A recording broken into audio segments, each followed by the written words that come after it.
I'm back. Rodrance for the Black and White Network. My goodness, leftists would lead you to believe that they were going to single-handedly take down Joe Rogan. Why? Because they were starting to get panic over the fact that they weren't going to be able to hold COVID over people's heads anymore. Oh no, we're losing our grip on COVID. It's what we had. It's what we used prior to the election.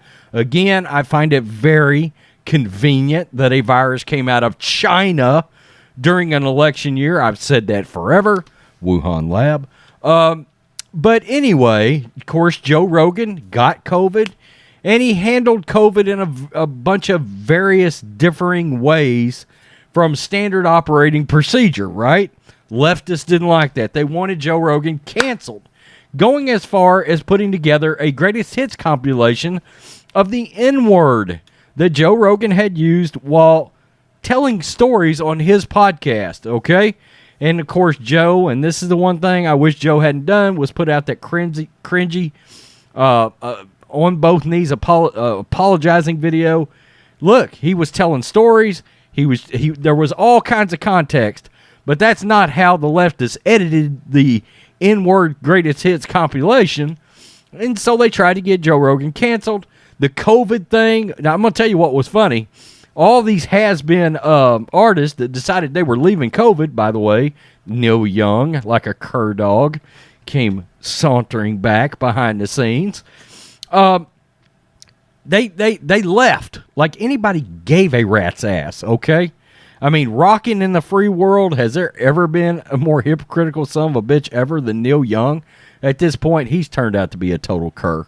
Well, anyway, the point is, they would lead you to believe they were going to single-handedly destroy Joe Rogan, except that's exactly what didn't happen. In fact, I would venture to say Joe Rogan has actually gotten more popular because of what happened, okay?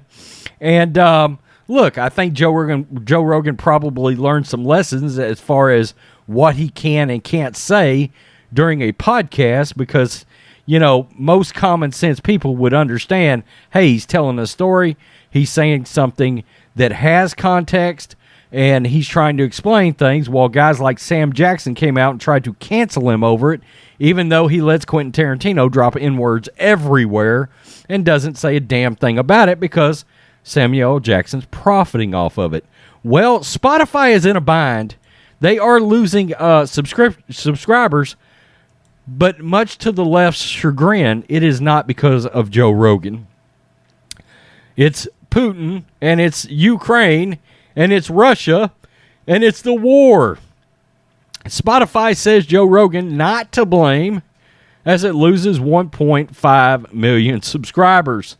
Streaming giant Spotify is bracing for a loss of 1.5 million paying subscribers in the first quarter of 2022, and it said Joe Rogan isn't to blame. Rogan has faced backlash over the past several weeks amid accusations of spreading COVID vaccine misinformation on his podcast, The Joe Rogan Experience. Several musicians also pulled their work from Spotify, nobody cared, protesting the platform's decision to stand by him, while the embattled comedian had faced what appeared to be a tide of detractors vowing to pull their subscriptions from Spotify. The company revealed that its decision to suspend its service, premium service that is, in Russia, amid the invasion of Ukraine, has had more impact.